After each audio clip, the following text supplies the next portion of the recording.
બધાયને ગરીબ માણસે ઉત્પાદન કરેલા દૂધમાંથી કમાઈ લેવું છે, બધાયને કરોડપતિ થઈ જવું છે.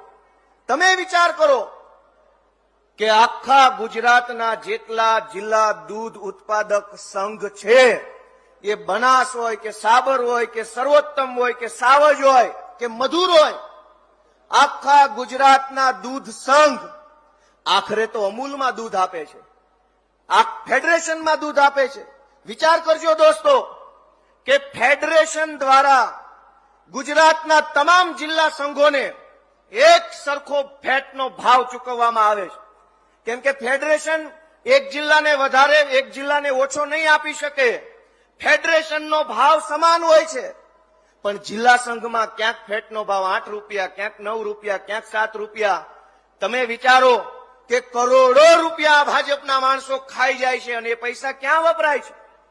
હું આજે આ મંચ ઉપરથી ખુલ્લેઆમ જાહેરમાં કહું છું કે આપણી બહેનોએ વહેલા જાગીને સવારના 4 વાગ્યાથી રાતના 10 વાગ્યા સુધી પશુઓ પાછળ જે મહેનત કરે અને જે દૂધ ઉત્પાદન કરે અને કરોડો લીટર દૂધ સંઘમાં અને સંઘના માધ્યમથી ફેડરેશનમાં જાય છે, એ દૂધના પૈસામાંથી સી.આર. પાટીલે આખા ગુજરાતના કમલમ કાર્યાલયોની જમીન ખરીદી અને એની ઉપર કમલમ બાંધવાના ધંધા કર્યા છે.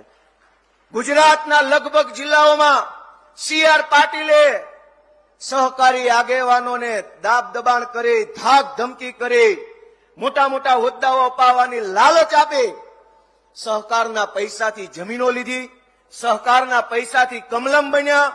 એ કમલમમાં એસી લાગ્યું અને એ એસી ઓફિસમાં બેઠેલા ભાજપના સાહેબો હવે પોલીસને આદેશ કરે છે કે જાઓ ધોકા મારો આ ભાઈઓને. દોસ્તો, આપણા દૂધના પૈસે બનેલા કમલમમાં બેઠેલો માણસ આપણા વિરુદ્ધમાં